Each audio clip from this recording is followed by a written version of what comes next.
उत्तराखंड सरकार ने युवाओं का प्यार जरूर पाया, लेकिन बदले में क्या दिया? आंदोलन। क्या दिया बदले में? आंदोलन। कहते ठुकरा के मेरा प्यार मेरा इंतकाम दे। युवाओं के साथ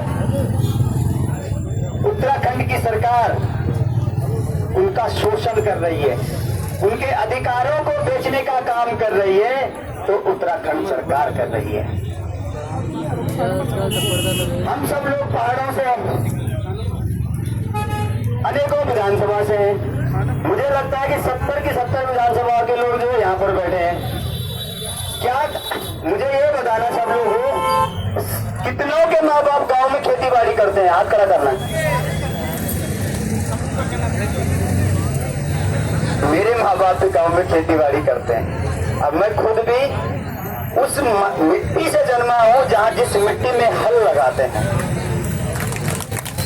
और उस हल लगा के एक एक रुपया जो है हमारे माँ बाप इकट्ठा करते हैं। टमाटर की खेती करते हैं, मटर बीन की खेती करते हैं, आप लोग भी करते होंगे घर पे, सेब की खेती करते हैं। एक एक रुपया कमाकर, बरसात हो चाहे धूप हो चाहे आंधी तूफान क्यों ना हो, इस घड़ी में हमारे माँ बाप गांव में काम करते हैं और एक एक रुपए कमाकर अपने बच्चों का भविष्य देखने, उनका सपना देखते हैं। अब देखिए मित्रों, हमारे साथ क्या गद्दारी कर रहे हैं। उस सपने को बोलते ठुकरा के मेरा प्यार मेरा इंतकाम देखिए, उस सपने को ठुकराने का काम सरकार कैसा कर रही है कि देहरादून भेज रखे हैं हमारे बच्चे। एक किरायों के कमरे में रहते हैं सब लोग, 4-4, 5-5 लोग रहते हैं, और वहां पे भी मकान मालिक बोलता है तो जल्दी किराया दे, ये तो कमरा खाली कर। बोलते हैं ना भाई लोगों, क्या दुख होता है अपने इस मन में कि एक तरफ माँ बापों का प्रेशर कि भाई बच्चे मेहनत कर, मैं हल लगा रहा हूं तुम्हारे लिए, इतनी कठिन परिश्रम कर रहा हूं, और एक तरफ से मकान मालिक बोलता है कि कमरा छोड़ो। दूसरी तरफ क्या होता है कि एक सपना देखता है कि चलो परसों विज्ञप्ति निकल गई है, उसका नाम होता है पटवारी। तो हर किसी का सपना है कि मैं भी बनूं पटवारी। गांव में बोलते जब लोग थोड़ा सा गांव में शादियों में जो है बोलते ना उसके, अरे तो पटवारी बन गया, नहीं बोलते? तो पटवारी बनने का सपना सबने देखा, और एक डेट तय होती है 21 तारीख। बोलते ना उस सनी देओल कहते ना, तारीख पे तारीख दे दीजिए मान्यवर, पर लेकिन कम से कम ये पेपर दोबारा तो कीजिए। अब तारीख दे दी, अब बच्चे बड़े खुश नसीब से वहां उत्साह के साथ गए और पेपर अपने अपने सेंटरों में गए और वहां एग्जाम देने बैठ गए। जब तक वो एग्जाम देने से बाहर आता है, बड़े दुर्भाग्य की बात होती है भाई और बहनों, मेरे नौजवान साथियों, तब तक घर से फोन करते हैं हमारे माँ बाप, अरे बच्चे तेरी मेहनत तो ठीक थी, लेकिन निकम्मी सरकार ने आपका पेपर लीक कर दिया। कितना झटका लगता है उस आदमी को, तो 3-4 सालों तक मेहनत करता है, उसके सर के बाल खत्म होते जैसे मेरे भी हो गए। तो क्या झटका लगता है उसके दिल में कि मेरी मेहनत भरी की भरी रह गई। उत्तराखंड सरकार घर में पैसा भरे के भरे ले गए। अब सुनने में आता है कि जब हम कहते हैं कि कैसा लीक हुआ, क्या हुआ, तो कहते हैं हमने सोशल मीडिया के माध्यम से देखा, आपकी बोली युवाओं, इस उत्तराखंड के युवाओं की बोली 15-15 लाख में लगा दी गई है मित्रों। इसका मतलब कहते ना, युवा देश का भविष्य होता है, और इन युवाओं के साथ यदि अगर कोई खिलवाड़ करता है तो कहीं न कहीं उन माँ बापों को, उनके आत्मा को ठेस पहुंचती है, जो खेत में गांव में काम करता है और अपने खून पसीने के कमाई से एक एक रुपए इकट्ठा करके अपने बच्चों के सपने देखता है। उत्तराखंड सरकार उन माताओं का अपमान कर रहे हैं। हमारी क्या मांग है? हम कोई मकान नहीं मांग रहे इनसे, हमें किराए के कमरे में ठीक है। हम इनसे कोई योजना नहीं मांग रहे, कोई टेंडर नहीं मांग रहे, हम इनसे कोई 50 लाख 1 करोड़ का टेंडर नहीं मांग रहे। हम क्या मांग रहे हैं मित्रों? सीबीआई, सीबीआई मांगना हमारा शौक थोड़ी नहीं। जब युवाओं के साथ धोखा हुआ है, उनके अधिकारों को बेचा गया है, उनकी नौकरी की बोली लगा दी गई है, तो एक छोटा सा प्रश्न है हमारा सीबीआई। तो सीबीआई क्यों नहीं ला रहे? जहां सीबीआई की मांग कर रहे हैं वहां एसआईटी जांच लेके आ रहे। एसआईटी जांच कहां चाहिए थी मित्रों? विधानसभा में जहां पर विधायक योजनाओं के नाम पर जो घोटाला करने का काम कर रही है, एसआईटी वहां पर चाहिए थी। आज इन युवाओं के चेहरे देख लीजिए आप, इन युवा भाई बहनों के चेहरे देख लीजिए, जिन्होंने अपने एक कदम से, अपने हुनर से इस उत्तराखंड का निर्माण करना था। बड़े दुर्भाग्य की बात है कि वो आज सड़कों पर बैठ रखा है अपने अधिकारों के लिए। यह है देश का भविष्य, यह है उत्तराखंड का भविष्य।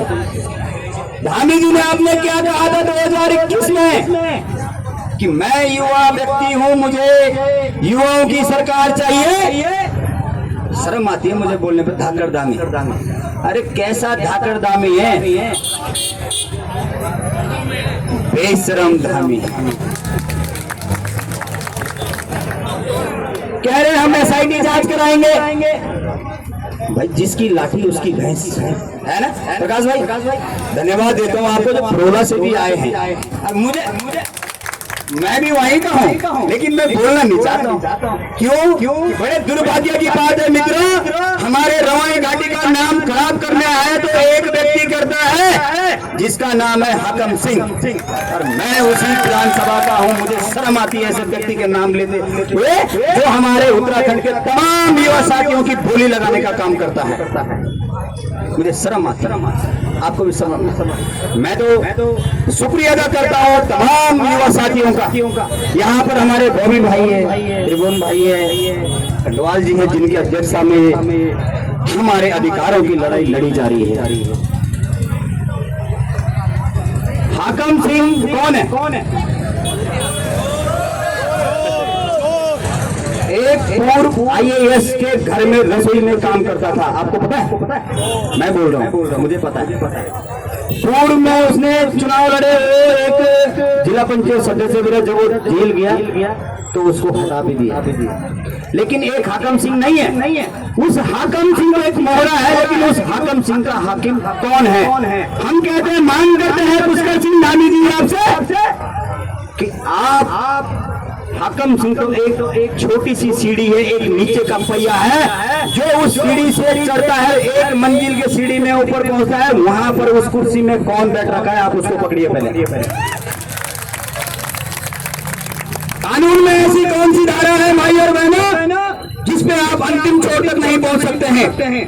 है सब धाराएं हैं, लेकिन सरकार चाहती नहीं है। सरकार यदि युवाओं के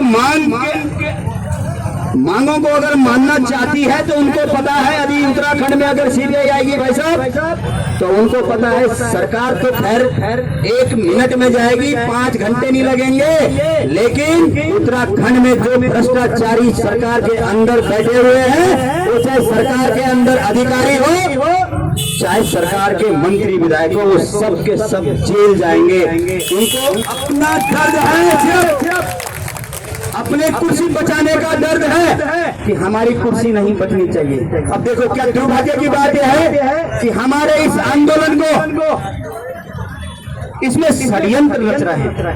और हमारे पुरोला के विधायक, आप सब लोग फेसबुक चलाते हैं ना, सब लोग फेसबुक में कमेंट करिए कि पुरोला का विधायक खगेश्वर लाल क्या बोलता है।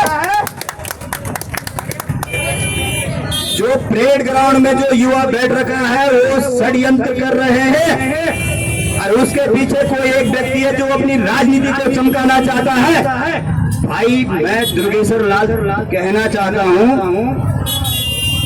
हमारे माँ बाप ने तुझे वोट दिया है, मैंने नहीं दिया वोट, मैंने नहीं दिया उसको, लेकिन मेरे माँ बापों ने उसको वोट दिया है। कहीं ना कहीं तुमने हमारे माँ बापों को ठेस पहुंचा रहे जो हम यहाँ पे आंदोलन कर रहे हैं। शर्म आनी चाहिए। कहते थे कि जो युवा परेड ग्राउंड में बैठ रखा है उसके हाथ में लैपटॉप होना चाहिए, उसकी तो लैपटॉप चलाने की उम्र है अभी। अरे भाई तेरे घर में त्रिपाल लगी थी, वो हमने हटाई। और आज त्रिपाल जो है ना, आज त्रिपाल तो नहीं, उत्तराखंड के युवाओं के ऊपर लगा रहा है और अपने आप आलीशान कोठियों में, सरकारी बंगलों में रह रहे हैं। पूरे विधानसभा में मोरी से लेकर डामटा तक, पुरोला में हो चाहे नौवा ब्लॉक में हो, अनेकों स्कूल और कॉलेज हैं। आपने अभी तक शिक्षा के नाम पर एक लैपटॉप भी दिया किसी को जो बच्चा लैपटॉप चलाएगा? भाई साहब मैं कुछ गलत बोल रहा हूँ? सही। फिर और बोलो।